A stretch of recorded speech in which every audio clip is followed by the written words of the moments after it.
So today we're headed to Capital Reef National Park. Well, we're headed to that area. We probably won't go to the national park till tomorrow. We gotta find a place to stay. But it's beautiful driving out here. It is. We're on 70 going west now.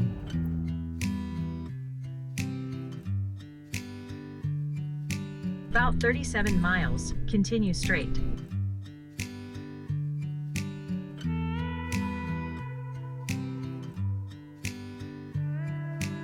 In 1 mile, turn left onto Scenic Drive. Hold on.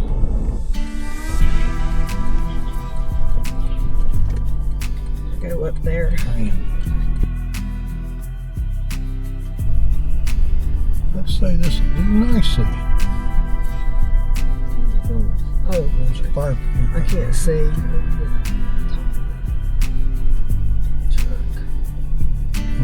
Which one do you want to do? This one, or you get out and walk around? Or? Yeah, let's just get out. We're just scoping out campsites now. Nothing bad about that for sure. We didn't get into the national park campground, the Fruta campground. We did see that there's some openings either tomorrow or the day after tomorrow that we may be able to get.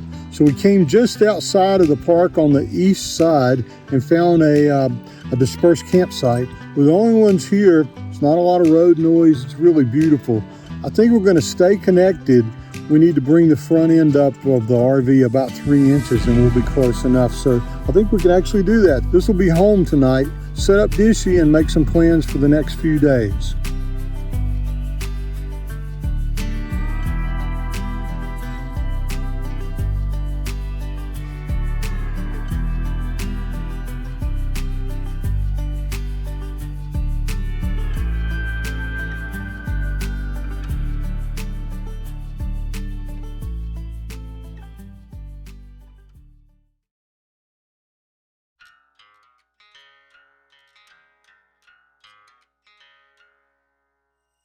We're the only ones here. There are several campsites There's room here. for maybe 8 really good setups. So this is a BLM dispersed campsite. It's not a managed site like you would say a designated site that the BLM or NPS managed campsite where you have numbers and a little brown box. This is literally dispersed camping on government land, on Bureau of Land Management land. What's different about this? Well, we're going to spend a few minutes and talk about what's different about it for us, and maybe you'll get a better understanding of why, as an East Coaster, we find this amazing. We made this trip over here today 3 hours from Dead Horse Point. We didn't have a reservation. We thought the National Park campground, the Fruta campground, was first come, first serve, and it is after October 31st, but it's not right now. So when we got here, we didn't know if we'd get one or not. We were pretty late getting here. We knew we had a backup of at least 300 or 400 or 500 really awesome BLM campsites that we could drive to if we didn't get one. And that's how we ended up here. And this is what it looks like as we're sitting out tonight. And like I said, as someone from the East Coast, the fact that I can drive to a place like this with my camper and then stay here and watch the sun setting against that mountain range, it just blows my mind. But there are a few things that are different about it. Well, for Maggie, our pup, there's not a lot of difference, but I'd say there is a little bit of a difference. Because one of her favorite things, and I know we talked to a lot of you guys too, probably your pup's favorite thing too, is they're at a campground, at a normal campground where there's a numbered site and you've got 20 or 30 or 200 people camping around you. If half those people have dogs, then all those smells just make her happy. It's one of her favorite things. The morning walk, the afternoon walk, and the evening walk, she just can't get enough of it. And that doesn't happen here. But by being out here in the middle of the land like this and away from everything, and this time with no one camping around us, she hasn't had to be on leash either, and she's not used to having that freedom of not having to be on a leash when she's out here like this and we're camping, because most of the time she's on her little lead or she's on a leash. We have neighbors showing up.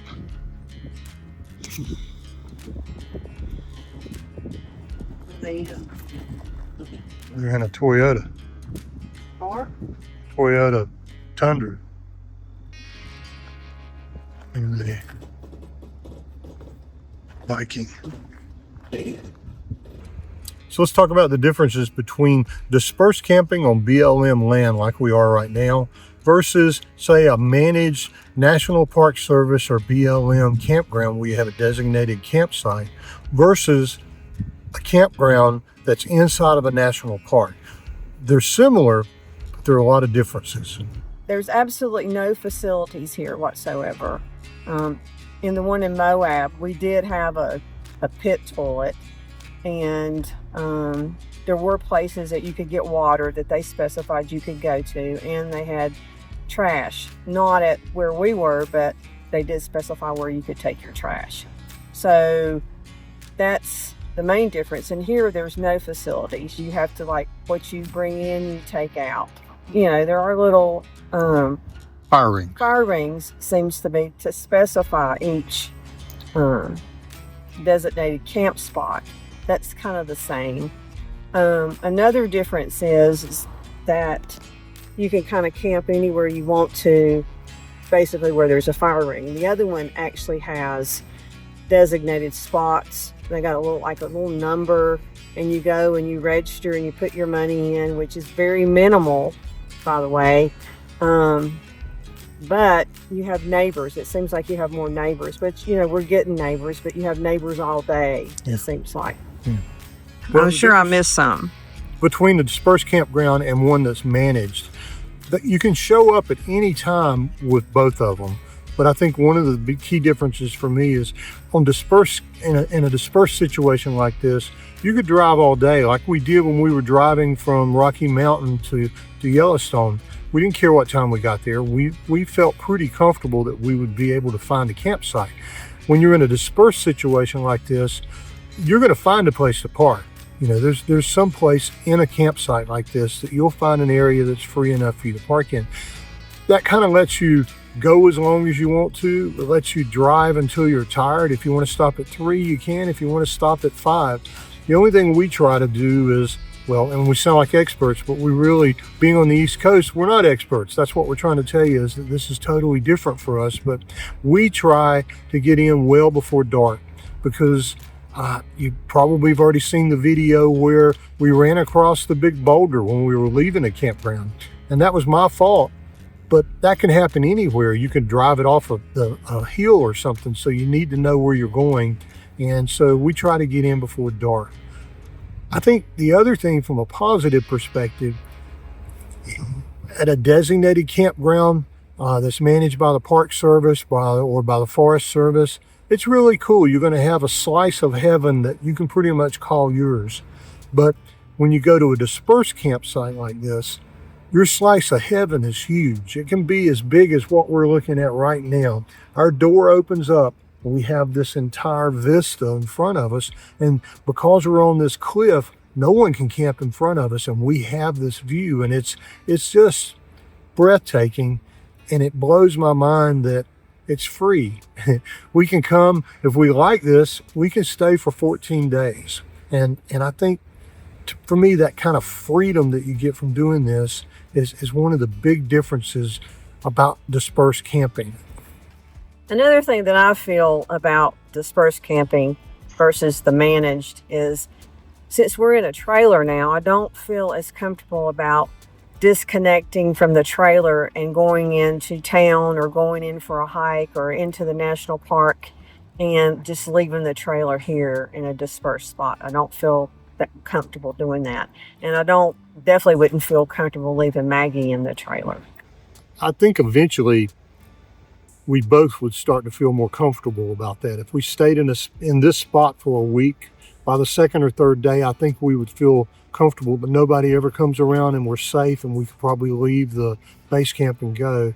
And eventually, the way things work with us is the more we do it, the more we build up our comfort level. But I do agree that when you know your neighbors when you're in a designated campsite. We had neighbors from Tennessee the entire time we were in Moab. And in fact, we went out hiking one day, And it was one of the times we took Maggie with us. And while we were gone, it started raining. And our neighbors came over to our site, turned our chairs over so they wouldn't get wet, and moved Maggie's bed underneath the camper. And you know, that kind of camaraderie you build from having people that you see every time at that type of campground, it leads to feeling a lot more secure about leaving it and doing that. How does it compare to hiking when we're at managed sites or at state parks? I mean, I think it's the same thing. I think it's like, do you feel comfortable leaving? Because there's not usually hiking within the little area that you're camping in. Like, we got lucky and we can walk around. We got a place to walk Maggie, but most of the time you don't have that. Nothing more than maybe the road you drove in on and back out. Yeah. Right. So, you know, and we didn't really have that in Moab either, in the managed. They didn't have a big place to go hiking and stuff. So normally we try to find somewhere else to take Maggie for walks or for us to go hiking. And, you know, that's where it's nice to be able to drop the trailer, I feel like. So we talked about how things are different between the two. How are they the same? Well, we usually set our chairs out. We usually have the bed out for Maggie. Maggie usually stays outside like this. We usually are out in the middle of nature, and we try to enjoy that. You still get a good night's sleep. You still have all of those things. We can cook. Yeah, we can still cook. We still will get out the Blackstone. We'll do those kind of things. We usually will build some kind of campfire. And when we retire in at night, because we have Dishy, we have internet. There's no cell phone service for 25 miles here. But when you set up Dishy, you have connectivity, so you can reach out to your grandchildren, you can call family members, you can sit inside and research the next place you want to go, because believe it or not, that's one of the things we missed the most when we didn't have Dishy, is that if we were here and didn't have the ability to find this and research it, we'd have to go to town in order to do that kind of research. So we can do that. We'll go in at night, we'll turn the lights down, and we'll watch TV for an hour or so, and then we'll go to bed. And as long as we don't need to run the air conditioner to stay cool enough to sleep, there's absolutely no difference. I think one of the things that makes this kind of camping both interesting and challenging, and then also a little bit of something that we have to think through, is that whole point about you're out on dirt roads. I want to ask Lynn about that. So, dirt roads. When we're home, you love them, but when we're pulling a camper like this, or we're driving out to, I don't know, Big Bend or somewhere, there's a fear factor for you when it comes to dirt roads. There is. There's something about, the camper being heavy, not knowing where you're going, not knowing if you can turn around. It's stressful for me. I like knowing. And, one of the resources that we use a lot to find spots is iOverlander. And it's a great tool because it has a lot of comments about the site. So it'll say you need 4-wheel drive clearance, or 2-wheel drive vehicle can come in here. There's, spots for big rigs. There's, only vans. So it's a great tool in making me feel more comfortable about where we're going. But, it's like today we pulled in, we could go down or we could go, straight out, and going down was over a bunch of rocks. Yeah, I don't feel comfortable about it. And a lot of times I worry about, when he's found a place, I worry about, oh my goodness, what's the road going to be like, So it's just the worry more than me. All right, so there you have it. Those of you who live on the West Coast, I hope you realize what a resource you have.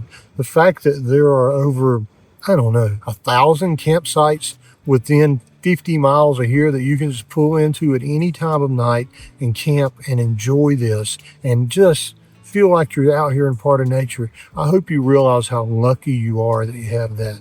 Being East Coasters, this is a rarity for us. But while we're out here, we really love taking part in this. And we really love getting our feet wet and getting out here and doing a little bit of dispersed camping, and the real kind of dispersed camping where you're out like this in the desert or out on a mountain. It's absolutely something that's wonderful for us.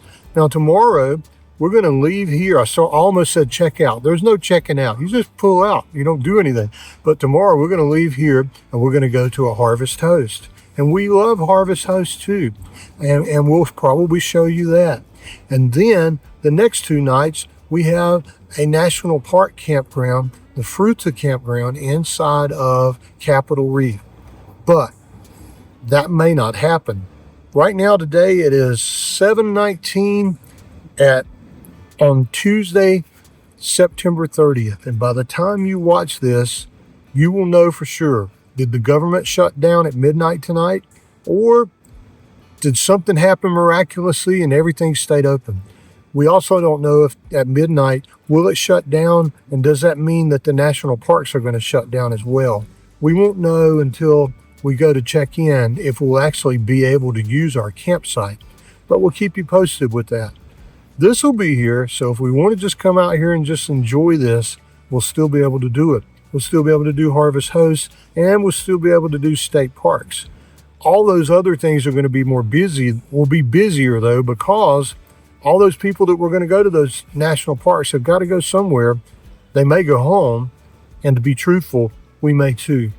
For now, I think we're just going to sit back and try to do what Maggie's doing, which is just chillax a little bit. One thing we failed to mention too is that when you do this kind of camping, you're going to get here, if you like us, get here at 2 o'clock in the afternoon, you've got the place to yourself. But what will end up happening is, as the sun starts going down, everybody that's been out playing all day will come crashing into here and they'll pick up as many of these sites. So you see there's one site over there, there's another one there backed in, there's a site here, and I'm betting somebody will come in later tonight and grab that one. There's nothing wrong with that, it's just different. When there's a check-in time of 2 o'clock, most people, if they're paying for that site, will end up showing up somewhere close to 2 o'clock because we're all tightwads kinda, and we want to get our value out of the money we're spending for a campsite. So that means you don't show up at 11 o'clock at night, spend the night and get up the next morning.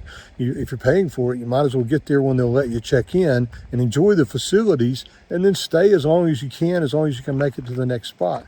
But this kind of place, since it's free, you see people showing up at all different times of the night because, well, they're driving in and they may be staging to go into the national park tomorrow, but we don't know. But it's really cool, and you're not as alone when you're out here like this too, when that starts happening.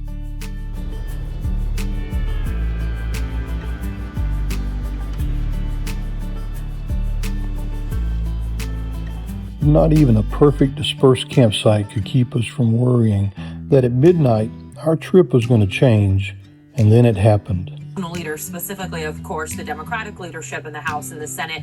That sent us into a decision loop and a research rabbit hole. Will the parks be open? Will the campgrounds be open? That night we decided we'd keep to our plan and just keep going, and finally went to bed with visions of apple pies in our heads. I think we knew, even if we could stay out, home was going to be the best place to be during this historic shutdown. So we're going to go look to see what the park looks like today here at Capital Reef, the day of the shutdown.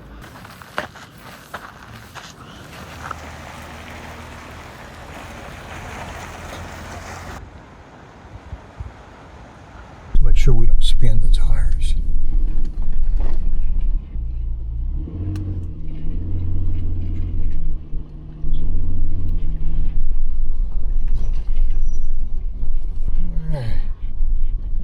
Man. So go left and find a place to turn around, you think? I think so, because I think right here in this curve. And it's a curve, and it's a bunch, that's a big drop off there. There's a big drop off. All right.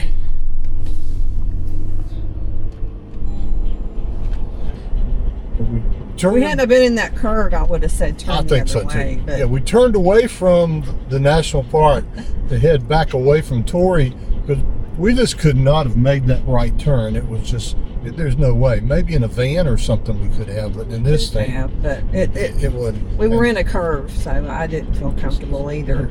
This is big enough. I can do it here. It's a drop off a little bit too, so okay. just be aware. Somebody's whacked that pole right there. Somebody has whacked that pole. This is a heck of a drop off. Don't do it then. I'm okay. Okay. What can I do? Mess up the running board? I've already done that. I gotta get out of the road. Tanks on the RV. I'm okay. Somebody. She's got more clearance than the truck does. So. Hey, we made it. Figure out where's the What's the best way to get out of here? Make sure you don't hit one of those poles, and I don't see anything coming that way. Nothing coming. Nothing's coming this way. All right, let's get us a pie. Alright. It's all about pie, isn't it? Yeah. You know, just collect our thoughts and make sure we know what we're doing. And to do a lot of research to figure out what to do next. Okay, so here we come. This is the entrance to the visitor center.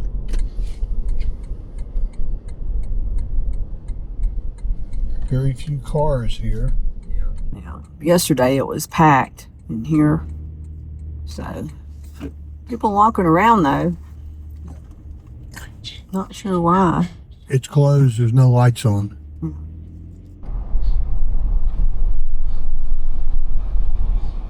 Gifford House parking.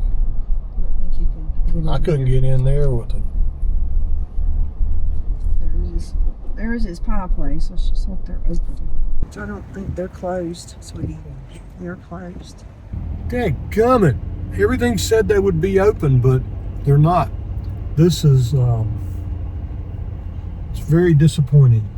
It looks like the campground's open, but very, very few people there. Yeah, So I'm not everybody's really getting sure. crap out of Dodge. Yeah. We're going to, we're just going to loop through here, I think, and turn around and head back out of here. And we'll find a place over here to park. We need to have a very serious discussion about what our plans are now. Hey, didn't you know the park's closed, buddy? That's one of the bad things about this is that nobody knows what's happening. Yeah. You know, we just talked to a group of campers here in the campground that they're our age, they're out traveling, living their bucket list life, and all of a sudden this happens, and you know, there's no Wi-Fi, they're not getting emails, and there's no way to know, and that's one of the frustrating things. But we are seeing some wildlife. This is a huge little buck right here.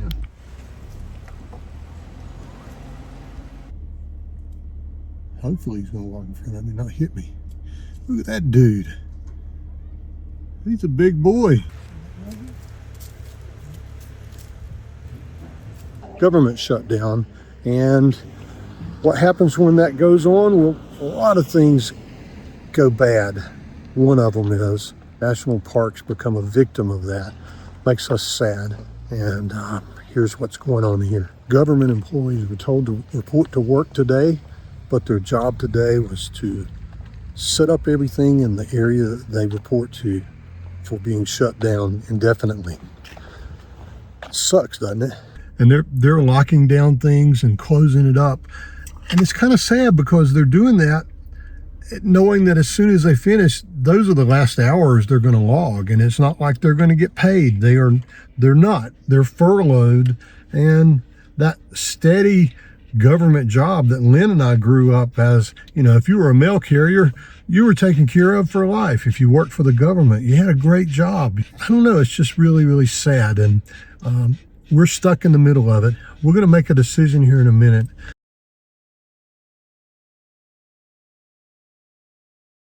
So I think what it means for me, that stopping at national parks, I mean, we always like state parks better anyway, but I think it knocks out all the reasons that we would want to go if most of the things are closed.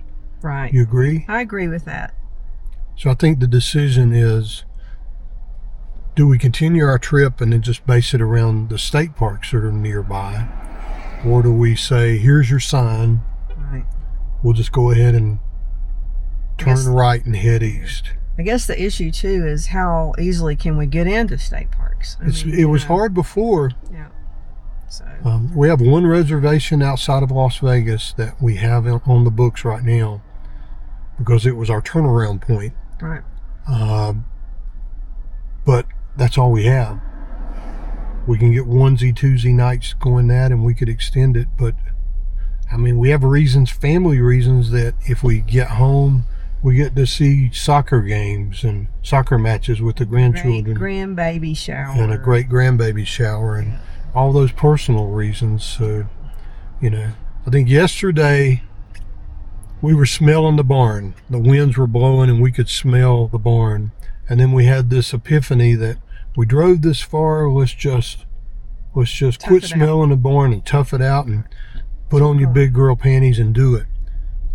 And then, but we knew this was we knew this was this was looming out there. But I mean, this was like 3 hours away from where we were, and we just didn't feel like we could miss out on it. But hindsight being 2020, we should have come into the park yesterday and enjoyed it. We should have gotten up early and come over here.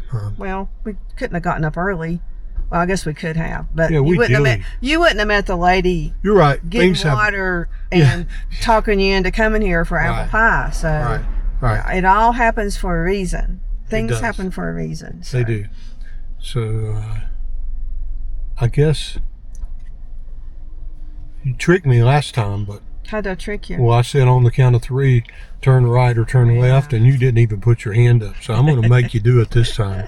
I think you're right. I think for all the reasons, I think it's just stressful anyway being out here. It is. And not being and right now not having, you know, reservations anywhere, which we like to mix things up and stay out part of the time and stay in state parks part of the time and you know, national parks part of the time. But I feel like kind of it's our sign.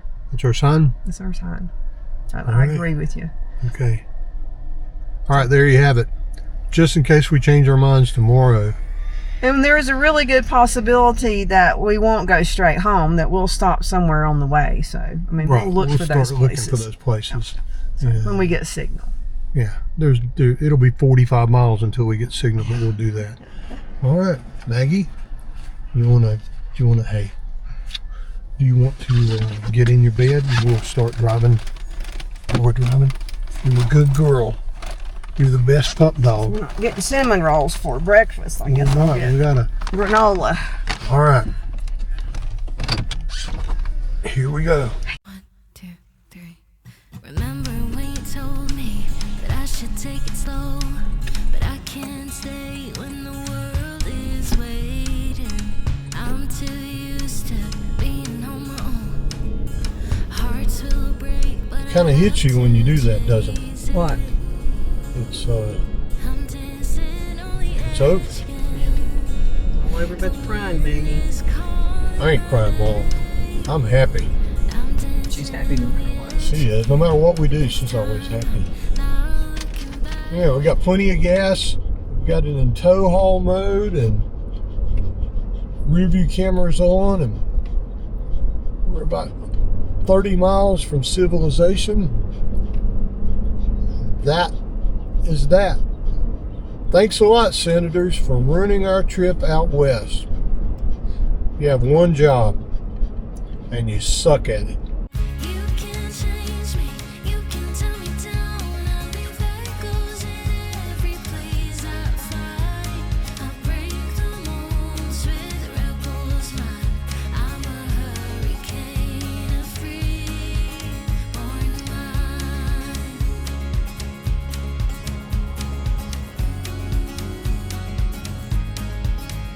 I remember when you told me I should settle down. Gonna wait on a blue sign. Gonna hop right in and go this morning, buddy.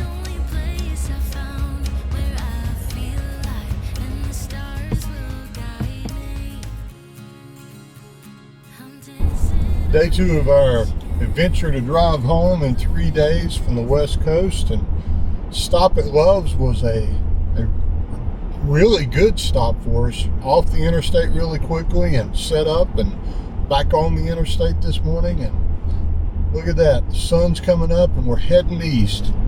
First time we've seen the sun come up since we left our house. That's sad within itself, I guess. I guess. We need to do better about that. We have our routines. We do. And this is a good stretch of Interstate 70 that's been repaved here. Might be my turn to drive. You can tell me down, I'll leave echoes in every place I find. I'll brave the most with rebels run. I'm a hurricane of free. It is, isn't it? I got M&M's. Hey, look at that. That way we can eat them. Well, We can't eat them. They're not on our diet.